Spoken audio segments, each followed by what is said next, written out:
সব শাক দিয়েছ? হ্যাঁ, শাকটা মাছ। এই যে চুনো মাছ, কাতলা মাছ,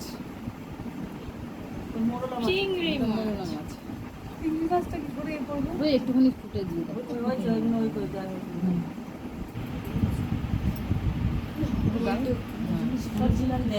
আবার নিচে রেখে দেবো, খেতে হবে এটা। ওইটা পুরোটা খেয়ে নাও, তাহলে সবটা খাওয়া যাবে। তারপরে তুমি যা যা গালে দাও, পুরোটা একটু করে গালে দাও।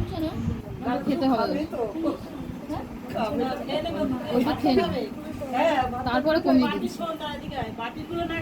ওই ওই তো সবটা নিয়ে নিয়েছে, ওইটা একটা খেয়ে নিক, তারপরে যা খাবে খাবে। খাওয়াবি তো আর 6 মাস খেতে পারবি না। ওটা খেয়ে নাও, হ্যাঁ ওটা খেয়ে নাও। হ্যাঁ, দুর্গা দুর্গা, ওই যে জলটা খেয়ে নাও। ব্যাস, এবার যা মন করে বলো, সেগুলো সেগুলো দেবে, সেইগুলো ডাল এটা ভাজাও তুলে নি। তুমি বাটি নিয়ে তুলে নাও। এবার ওগুলো কি করে মা জানে। কি এই